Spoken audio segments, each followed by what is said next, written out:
Hello बच्चों, good evening everyone. चलिए तो आज हम लोग P block elements class 12 inorganic chemistry में ग्रुप 18 स्टार्ट करने वाले हैं। ग्रुप 18 जिसको नोबेल गैस के भी नाम से जाना जाता है, या इसी को अनरिएक्टिव गैस या उत्कृष्ट गैस या अक्रिय गैस के नाम से भी जाना जाता है। सारे इन्फॉर्मेशन हम यहाँ पर बताने वाला हूँ, ठीक है ना। तो ग्रुप 18 के तत्वों को हम लोग नोबेल या अक्रिय गैस भी कहते हैं। बेसिकली उसको एक नोट में मैं लिखा दूंगा। इससे पहले कि ग्रुप 18 में यह जीरो ग्रुप भी कहलाता है। ग्रुप 18 में कौन कौन से एलिमेंट्स होते हैं उसको देखते हैं। तो वो ग्रुप 18 में जो एलिमेंट्स होते हैं वो होता है helium, neon, argon, krypton, xenon और रेडॉन। ये जो है 1 2 3 4 5 6 ये जो 6 मोनो एटॉमिक गैस है, यही इनर्ट गैस होते हैं, यही ग्रुप 18 के तत्व होते हैं। इसको याद करने का तरीका भी आप जानते हैं, है ना। अगर कर जीरो रन आउट, या हेमा नेहा और करीना का जीरोक्स रंगीन। इस तरह से याद करने के ट्रिक के बारे में भी हम लोग जानते हैं। तो ये आप जान गए। अब इसके इलेक्ट्रॉनिक विन्यास की बात कर रहे हैं मेरे बाबू, इलेक्ट्रॉनिक विन्यास। तो इसका जो जनरल इलेक्ट्रॉनिक विन्यास है उसकी बात करेंगे। इससे पहले कि इसका परमाणु संख्या 2 होता है, इसका होता है 10, इसका 18, इसका 36, इसका 54 और इसका 86 होता है। यदि इसका विन्यास लिखे तो इसका होगा 1s2। इसका यदि विन्यास लिखे 1s2, 2s2, 2p6, 10 इलेक्ट्रॉन है। वैसे ही इसका लिखेंगे बाबू मेरे, तो यहाँ पर 2s2, 2p6 है, तो यहाँ पर हो जाएगा 3s2, 3p6। यदि इसका लिखे तो यहाँ 3 के जगह पर 4 हो जाएगा, 4s2, 4p6। यदि यहाँ पर लिखे तो 5 हो जाएगा, 5s2 और 5p6। और यहाँ पर यदि हम लिखे मेरे बाबू तो यहाँ पर हो जाएगा 6s2, 6p6। ध्यान रहे, आपको ध्यान रहे बाबू मेरे कि ये जो एलिमेंट्स हैं, ठीक है ना, इन सबो एलिमेंट्स का जनरल इलेक्ट्रॉनिक कॉन्फ़िगरेशन, जनरल सामान्य इलेक्ट्रॉनिक विन्यास जो इनर्ट गैस का होता है, यहाँ n हम मान ले रहे हैं, तो NH2 NP6 होता है।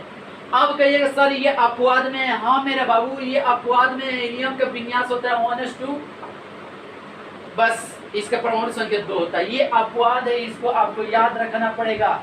ये भले ही इसका लास्ट इलेक्ट्रॉन s में जा रहा है, ये s बलक के तत्व नहीं है। जब ये p बलक के एलिमेंट्स है वो भी ग्रुप 18 जीरो वर्ग के हैं। आई होप कि आप कंसेप्ट अच्छा से समझे होंगे, इसका सामान्य विन्यास भी आप समझ गए, स्पष्ट ना। अब इसके फिजिकल प्रॉपर्टीज के बारे में हम लोग देखेंगे। आप इतना इंफॉर्मेशन लिखिए और बहुत सारा इंफॉर्मेशन इसके नीचे में लिखने वाला हूँ, इसको आप नोट करें पहले। तो बहु मेरे अब हम लोग देख रहे हैं ग्रुप 18 नोबेल गैस के तत्वों का कुछ प्रॉपर्टीज, कुछ इंफॉर्मेशन, इंपॉर्टेंट पॉइंट्स को देखिए क्या है। जैसे ध्यान दीजिएगा, ग्रुप 18 में आपको बताए हैं कि helium, neon, argon, krypton, xenon, radon 6 होते हैं तत्व। वही बात को लिखे हमने कि वर्ग 18 में 6 तत्व होते हैं। कौन कौन होता है बाबू? Helium, neon, argon, krypton, xenon और रेडॉन। और सभी गैस होते हैं, ये ध्यान रहे, सभी गैस होते हैं। स्पष्ट। नेक्स्ट पॉइंट कि यह रासायनिक रूप से अक्रिय होती है, ये किसी से अभिक्रिया नहीं करती है। अब क्यों नहीं करती है इसका कारण हम लोग जानेंगे आगे, ठीक है ना, आज ही के क्लास में। तो यहाँ पर हमने लिखा है कि यह रासायनिक रूप से अक्रिय होती है, यह बहुत ही कम यौगिक बनाती है, इसलिए इन्हें उत्कृष्ट गैस कहते हैं। अब कोई कहे कि ग्रुप 18 जीरो वर्ग के तत्वों को उत्कृष्ट गैस क्यों कहा जाता है, तो आपका यही डेफिनेशन होगा, आंसर होगा कि यह रासायनिक रूप से अक्रिय होती है, यह बहुत ही कम यौगिक का निर्माण करती है, बनाती है, इसलिए इन्हें उत्कृष्ट गैस के नाम से जाना जाता है। अब ध्यान दीजिएगा नेक्स्ट पॉइंट, जो इसमें रेडॉन होता है, जैसे मान लीजिए हीलियम है, नियॉन है, आर्गन है, क्रिप्टन है, जेनॉन है, रेडॉन है। ये जो रेडॉन होता है ये रेडियो एक्टिव होता है, ठीक है ना। रेडियो एक्टिव सब्सटेंस क्या है? ये होता है जिनसे, जिस पदार्थ से स्वयं अपने आप अल्फा बीटा गामा किरण निकले उसको रेडियो एक्टिव सब्सटेंस के नाम से जाना जाता है। कोई कहे रेडियो एक्टिव सक्रिय तत्व क्या है, तो कहिएगा वे तत्व जिनसे अपने आप स्वयं अल्फा बीटा गामा किरण निकलती है, उत्सर्जित होती हैं, रेडियो एक्टिव, रेडियो सक्रिय तत्व कहलाते हैं। क्लियर? तो यही बात को हमने मेंशन किया है कि रेडॉन एक रेडियो एक्टिव तत्व है। रेडॉन एक रेडियो एक्टिव तत्व है। नेक्स्ट पॉइंट, इसके वायलेंस सेल में आप इसका शॉर्ट स्क्रीन ले सकते हो मेरे बाबू, इसका इतना आप शॉर्ट स्क्रीन ले सकते हो या वीडियो को पॉज करके आप लिख सकते हो। यहाँ पर हम इसलिए बिठा रहे हैं कि कुछ कंसेप्ट आपको समझाना है। ध्यान दीजिएगा, हमने आपको बताया मेरे दोस्त कि हीलियम है, नियॉन है, आर्गन है, क्रिप्टन है, जेनॉन है, रेडॉन है। ठीक है ना? ये तो इसका इलेक्ट्रॉनिक विन्यास 1s2 होता है। ठीक है ना? इसका होता है 2s2 2p6 और इसका 3s2 3p6। इसके वायलेंस सेल में, इसको हम लोग वायलेंस सेल कहते हैं, इसके वायलेंस सेल में क्या है? 8 इलेक्ट्रॉन है, 8 इलेक्ट्रॉन है। आप जरा बताइए कि एस भी फुल है, एस के लिए 1 बक्सा और पी के लिए 3 बक्सा, 1 2 3, इसमें 2 इलेक्ट्रॉन है तो 2 फुल है। 6 1 2 3 4 5 6, ये भी फुल है। तो इनका जो वायलेंस सेल में इलेक्ट्रॉन होता है वह फुल फिल्ड होता है, माने पूर्ण रूप से भरित होता है, भरा होता है। ठीक है ना? तो यही बात हमने लिखा है कि इसके वायलेंस सेल में फुलफिल्ड ऑर्बिटल, जो भी वो ऑर्बिटल इसमें है एस या पी, ये क्या होता है? फुलफिल्ड ऑर्बिटल होने के कारण ये बहुत ही कम क्रियाशील होते हैं।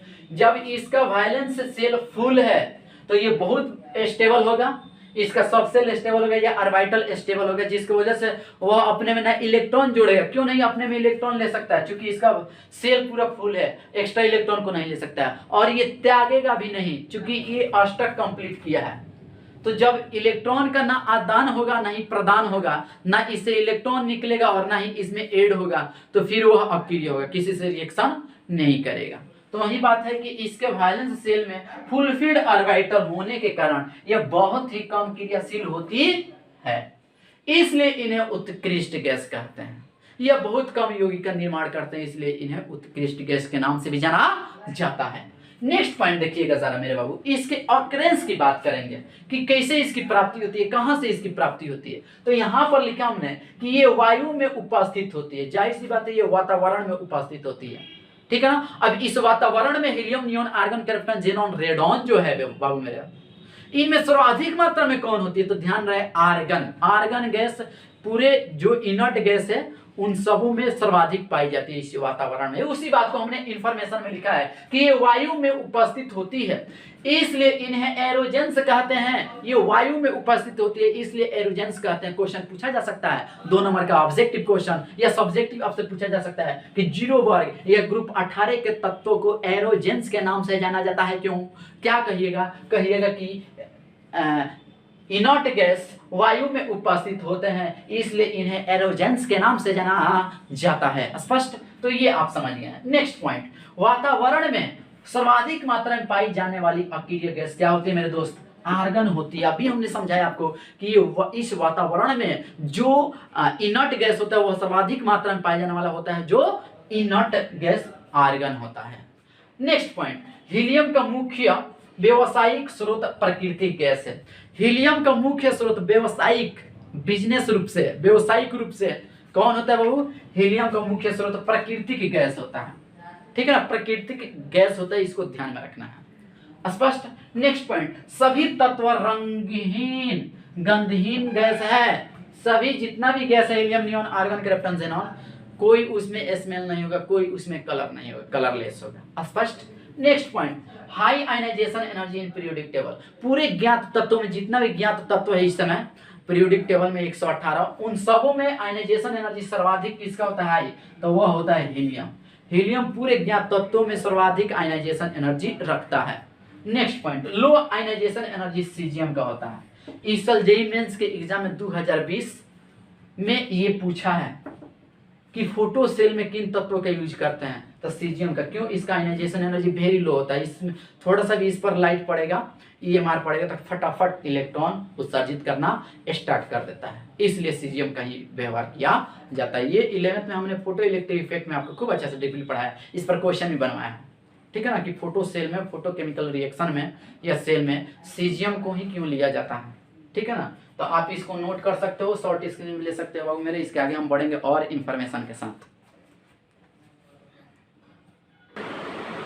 चलिए बाबू मेरे ध्यान दीजिएगा, अब हम लोग ये इनर्ट गैस है, helium, neon, argon, krypton, xenon, radon, ठीक है ना। रेडॉन बेसिकली आप जानते हैं कि रेडियो एक्टिव सब्सटेंस है, स्पष्ट ना। जब इस इनर्ट गैस ग्रुप में ऊपर से नीचे आते हैं, मतलब टॉप टू बॉटम, तो सोलिबिलिटी बढ़ती है, माने घुलनशीलता बढ़ेगी, घुलने की प्रवृत्ति बढ़ती है, विलयता बढ़ती है, रेडियस भी बढ़ती है, ऊपर से नीचे आते हैं तो त्रिज्या बढ़ती है। नेक्स्ट मेल्टिंग पॉइंट और बॉइलिंग पॉइंट भी बढ़ता है, ऊपर से नीचे आएंगे।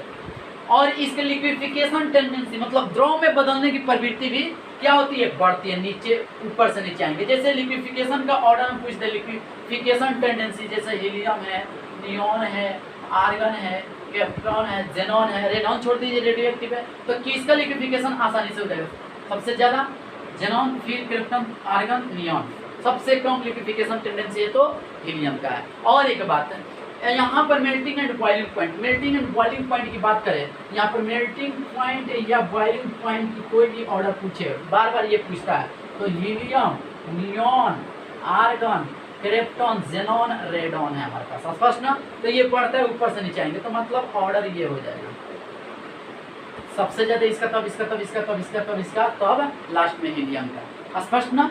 नेक्स्ट पॉइंट समझिएगा जरा, रेडॉन को छोड़कर सभी अक्रिय गैस वायुमंडल में उपस्थित होते हैं। इस वायुमंडल में जो ये रेडॉन है, ये रेडियो एक्टिव सब्सटेंस है, इसको छोड़ करके बाकी ये पांचों इनर्ट गैस इस वातावरण में, वायुमंडल में प्रेजेंट है। अब कहेंगे सर रेडॉन कहाँ से आ गया, आरएन कहाँ से आ गया, तो इसका हम लोग कैसे बनाते हैं, ध्यान दीजिएगा। रेडॉन को कैसे बनाया जाता है, रेडॉन को Ra के विघटन से प्राप्त किया जाता है।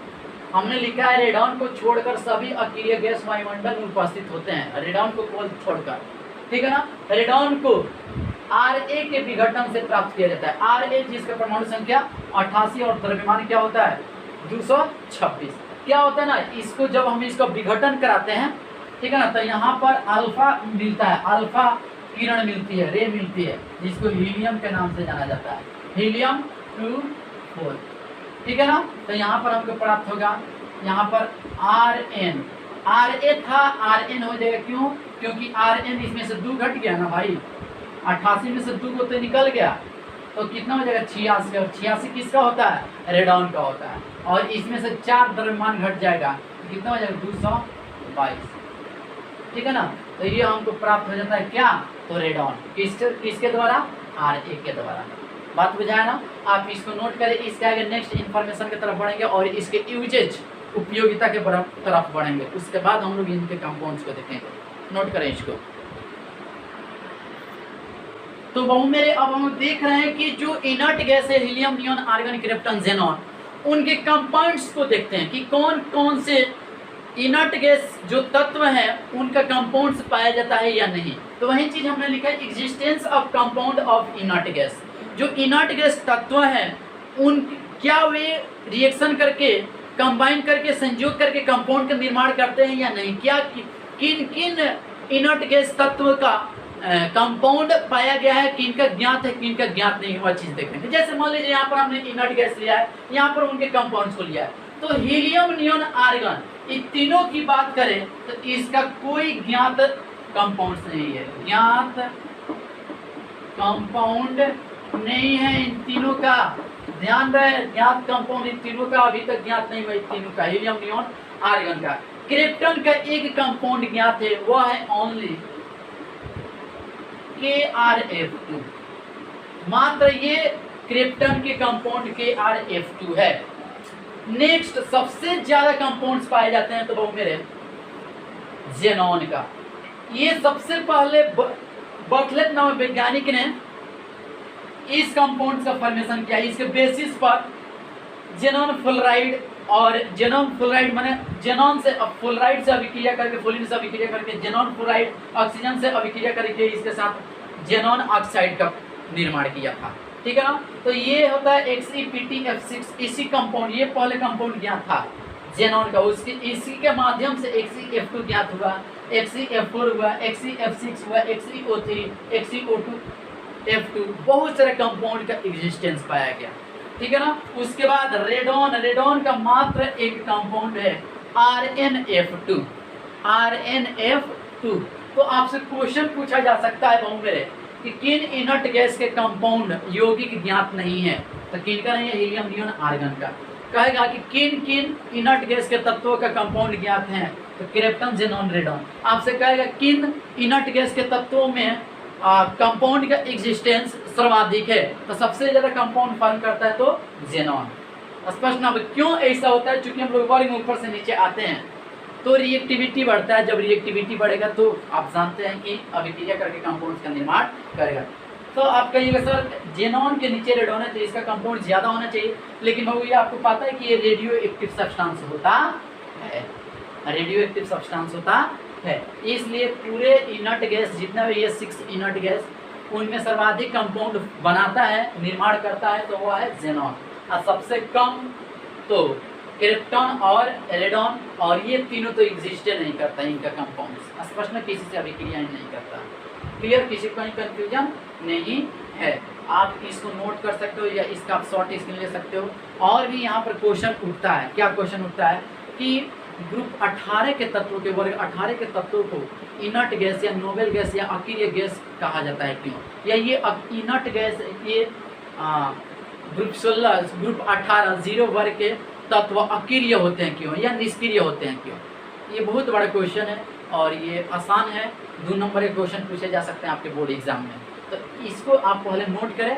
कुछ हम लोग इसके यूजेज को देखते हैं, जैसे हीलियम का यूज कहाँ किया जाता है, हीलियम, नियॉन, आर्गन, क्रिप्टन, इन सब का यूज देखेंगे। उसके बाद उनके कंपाउंड्स और फिर इनके रिएक्टिविटी पर आएंगे, क्वेश्चन करेंगे। आप इतना नोट करें। तो बाबू मेरे नेक्स्ट बड़ा ही इंपॉर्टेंट, इसमें देख रहे हैं इंपॉर्टेंट पॉइंट्स को। आयनन एंथैल्पी है, इसको आयनाइजेशन एनर्जी बोल सकते हैं, आयनाइजेशन पोटेंशियल या आयनन ऊर्जा। ध्यान दीजिएगा, जो हमारे पास इनर्ट गैस है तो उनका आयनाइजेशन एनर्जी अपने आवर्त में सर्वाधिक होता है। क्यों ऐसा होता है? तो ध्यान दीजिएगा, उनका जो अष्टक होता है, इनर्ट गैस का जो अष्टक होता है वह कंप्लीट होता है, और जब कंप्लीट होता है तो वह स्टेबल होता है, जिनसे इलेक्ट्रॉन निकलना डिफिकल्ट होता है। इसलिए इनके आयनन ऊर्जा, इनर्ट गैस के आयनन ऊर्जा का मान क्या होता है? सर्वाधिक होता है। तो वही बात लिखा गया, आयनन एंथैल्पी में अष्टक पूर्ण होने के कारण इनकी आयनन एंथैल्पी सर्वाधिक होती है। अब हम लोग देख रहे हैं इलेक्ट्रॉन लब्धि एंथैल्पी, इलेक्ट्रॉन बंधुता बोल सकते हो बाबू मेरे।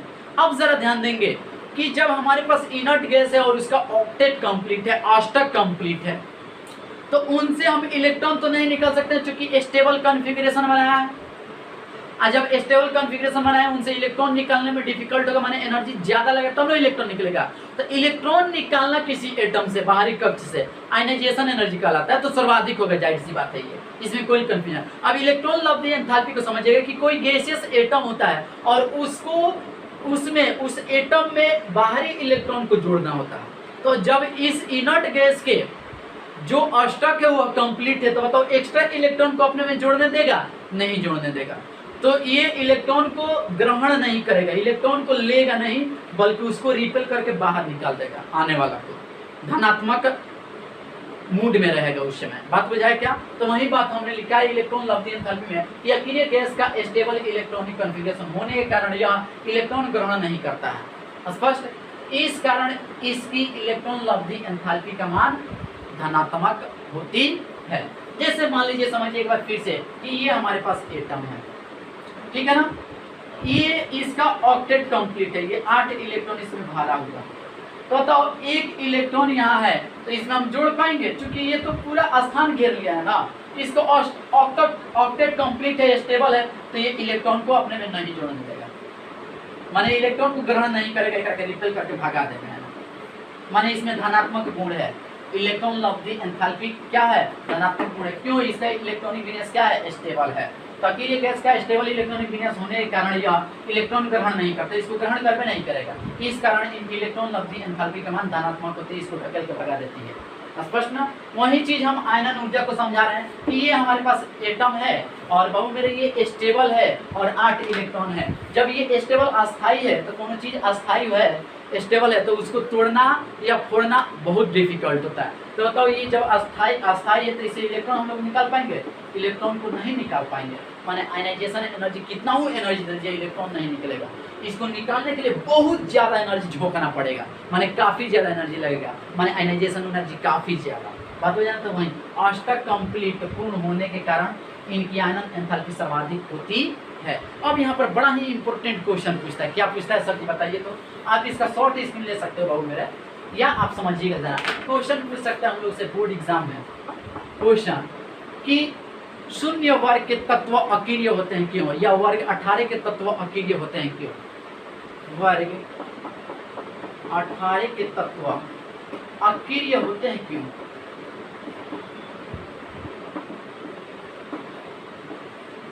ये क्वेश्चन बड़ा ही इंपॉर्टेंट है, बोर्ड एग्जाम में पूछा जा सकता है। तो सबसे पहले इसका आंसर करेंगे किस माध्यम से करेंगे। बहु कहेंगे कि वर्ग 18 के तत्व अकीर्य होते हैं क्यों, यही क्वेश्चन है। तो इसका आंसर देंगे कि वर्ग 18 के तत्वों का अर्थात इनर्ट गैस तत्वों का आयनाइजेशन एनर्जी आयनन एंथैल्पी का मान उच्च होता है, जिसकी वजह से इनसे इलेक्ट्रॉन का प्रदान इलेक्ट्रॉन का निकलना कठिन होता है, तथा इलेक्ट्रॉन लब्धि एंथैल्पी का मान क्या होता है, धनात्मक होता है। अर्थात इसमें इलेक्ट्रॉन जोड़ना ग्रहण करना डिफिकल्ट होता है, कठिन होता है।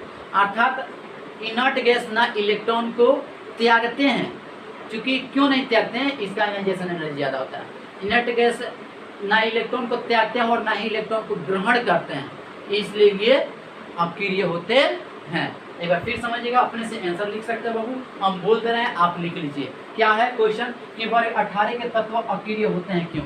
तो सबसे पहले आंसर में लिखना है वर्ग 18 के तत्वों का आयनन ऊर्जा का मान सर्वाधिक, आयनन ऊर्जा का मान सर्वाधिक तथा इलेक्ट्रॉन लब्धि एंथैल्पी का मान धनात्मक होता है, इसलिए ये ना इलेक्ट्रॉन को त्यागते हैं और ना ही इलेक्ट्रॉन को ग्रहण करते हैं, अतः ये अकीर्य होते हैं। लिख लिए ना, कहीं कंफ्यूजन नहीं है। तो अब वीडियो को रुक रुक करके आप लिख सकते हैं। तो यहाँ पर हम लोग इसका क्वेश्चन भी कर लिए और ये इंफॉर्मेशन भी समझ गए, आप इसको नोट करें। और भी क्वेश्चन हम लोग देखेंगे। तो चलिए मेरे बाबू, यहाँ पर बड़ा ही इंपॉर्टेंट पॉइंट्स की जो आपका इनर्ट गैस है helium, neon, argon, krypton, xenon, radon, वह मोनो एटॉमिक होता है। क्यों नहीं जैसे ऑक्सीजन होता है वह O2 होता है। ऑक्सीजन भी गैस है, नाइट्रोजन भी गैस है ना। जब ऑक्सीजन गैस है तो O2 के रूप में एग्जिस्ट करता है। यही चीज नाइट्रोजन गैस है तो N2 के रूप में, कार्बन डाइऑक्साइड CO2 के रूप में। लेकिन ये इनर्ट गैस भी गैस ही है, हीलियम गैस ही है, तो हीलियम He2 के रूप में क्यों नहीं एग्जिस्ट करता है। हीलियम मोनो एटॉमिक क्यों होता है। ये गैस है तो डाई एटॉमिक होना चाहिए, ट्राई एटॉमिक होना चाहिए, ये होना चाहिए ना, लेकिन ये मोनो एटॉमिक क्यों होता है। सबसे बड़ा इसका कारण कि इसका रियल गैस कांस्टेंट का जो वैल्यू होता है Cp/Cv, ये हीट, ये क्या होता है Cp, ये होता है हीट कैपेसिटी, ये Cv हीट कैपेसिटी, ये heat capacity at constant pressure और ये heat capacity at constant volume. और इनके R का वैल्यू Cp/Cv का वैल्यू 1.66 आता है, इसलिए ये इनर्ट गैस मोनो एटॉमिक एक परमाणविक गैस होते हैं। क्वेश्चन पूछ सकता है कि इनर्ट गैस अकीर्य गैस मोनो एटॉमिक गैस होते हैं क्यों, या एक परमाणविक गैस होते हैं क्यों। तो डायरेक्ट आंसर लिखना है कि इसके R बराबर Cp/Cv का अनुपात 1.66 आता है, इसलिए ये क्या होते हैं, एक परमाणविक गैस होते हैं। ठीक है ना। यहाँ पर हीलियम, नियॉन, आर्गन, क्रिप्टॉन जो भी आ जाए बेसिकली ये दोनों को ध्यान में रखना है। ठीक है ना। तो R = Cp/Cv is equal to, इसका वैल्यू कितना आता है 1.66, heat capacity at constant pressure, heat capacity at constant volume, pressure ये वॉल्यूम। ठीक है ना। इसका वैल्यू 1.66 आता है, इसलिए ये मोनो एटॉमिक गैस होती है। अब यहाँ पर क्वेश्चन पूछा जाता है तो उत्कृष्ट गैसों का क्वांटम बहुत कम होता है क्यों। सबसे पहला आंसर देखिए, उत्कृष्ट गैस एक परमाणु होने के कारण इनमें दुर्बल परिक्षेपण बल, जो बल लगता है वह दुर्बल बल लगता है, बलों के अतिरिक्त अन्य किसी प्रकार के बल कार्यरत नहीं होते हैं। जो ये है ना, इनका क्वांटम, इनर्ट गैस का क्वांटम होता है बहुत कम होता है। इसका क्वांटम बाबू मेरे 4.2 केल्विन होता है, बहुत कम हुआ ये क्वांटम। तो आखिर इसका क्वांटम कम क्यों होता है, तो ये उत्कृष्ट गैस क्या होता है, मोनो एटॉमिक गैस होने के कारण।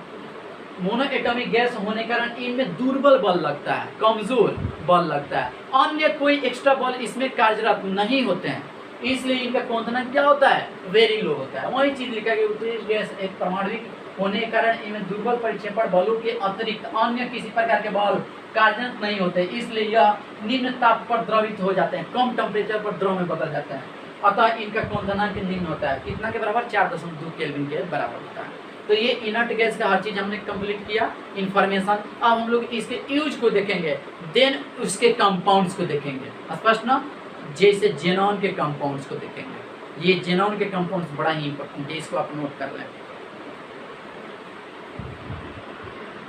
तो बहु मेरे यहाँ पर uses of inert gas, uses of inert gas, सबसे पहले हम लोग देखेंगे हीलियम। हीलियम को जिसका संकेत He होता है, ध्यान दीजिएगा। द्रव हीलियम को अत्यंत कम ताप पर उत्पन्न करने के लिए उपयोग में लिया जाता है तथा यह अति चालकता में उपयोगी है। जैसे हमारे पास हीलियम है, इसको बहुत कम ताप पर द्रव में बदल देते हैं, द्रव हीलियम में बना लेते हैं, जिसका उपयोग किस में लिया जाता है, अति चालकता में लिया जाता है। अति चालकता मतलब किसी पदार्थ की चालकता बढ़ा देना, ठीक है ना, कंडक्टर के रूप में क्या कर देना, उसकी प्रॉपर्टीज बढ़ा देना, स्पष्ट ना। चलिए नेक्स्ट पॉइंट, हीलियम तथा O2 ऑक्सीजन का मिश्रण कृत्रिम श्वसन के लिए समुद्री गोताखोरों द्वारा उपयोग में लिया जाता है।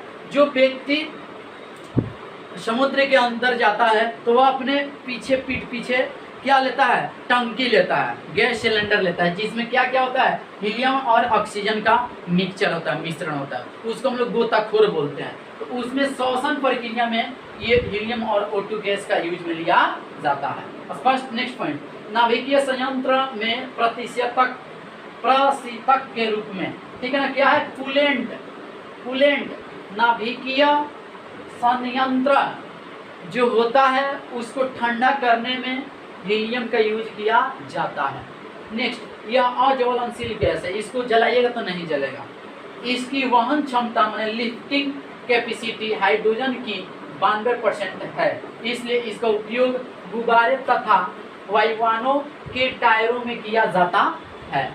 नेक्स्ट पॉइंट, इसका उपयोग अति चालक चुंबक को बनाने में किया जाता है, जिसे NMR न्यूक्लियर मैग्नेटिक रेजोनेंस तथा MRI मैग्नेटिक रेजोनेंस इमेजिंग तकनीक में उपयोग लिया जाता है। ये चीज आपको फिजिक्स में पढ़ना है, ठीक है ना। तो ये था वो हीलियम के यूज। अब हम लोग देखेंगे नियॉन के यूज, आप इसको नोट करें या इसका शॉर्ट स्क्रीन ले लें, ठीक है ना। चलिए बाबू, तो हम लोग नेक्स्ट यूज देख रहे हैं नियॉन का और आर्गन का। बस यही हीलियम, नियॉन, आर्गन का यूज पढ़ना है हमको, ठीक है ना। तो देखिए नियॉन, इसका उपयोग विसर्ग नली तथा प्रदीप्त बल्बों में किया जाता है। प्रदीप्त बल्ब समझ रहे हैं ना, जैसे बड़ा बड़ा बोर्ड लगता है ना, उसके अंदर जो लाइटिंग की व्यवस्था होती है वहीं प्रदीप्त बल्ब होता है, स्पष्ट ना। नियॉन लैंप का उपयोग ग्रीन हाउस में किया जाता है, हरित हाउस में किया जाता है, क्योंकि यह पौधों की वृद्धि के लिए तथा क्लोरोफिल के निर्माण में उपयोगी है। ध्यान दीजिएगा, ये जो नियॉन है, नियॉन लैंप जो होता है, यह हरित गृह माने ग्रीन हाउस में किया जाता है इसका यूज। क्यों? क्योंकि यह पौधों में जो क्लोरोफिल की वृद्धि होती है उसको बढ़ाता है। क्लोरोफिल के कारण ही क्या होते हैं, पेड़ हरे होते हैं या पत्ते हरे होते हैं, आपको पता है। नेक्स्ट, तो ये है बाबू मेरे क्या, नियॉन के दो यूज इंपॉर्टेंट। नेक्स्ट है आर्गन, इसका उपयोग मेटलर्जी प्रोसेस, मेटलर्जी हम लोग चैप्टर पढ़े हैं, उसमें आर्गन का यूज किया जाता है। मेटलर्जी प्रोसेस, धातु को प्राप्त करने में प्रोसेस से गुजरते हैं तो आर्गन का यूज की आवश्यकता पड़ती है। आर्क वेल्डिंग, जो आर्गन वेल्डर आप जानते होंगे, वहीं आर्क वेल्डिंग होता है तथा अकीय वातावरण उत्पन्न करने में किया जाता है।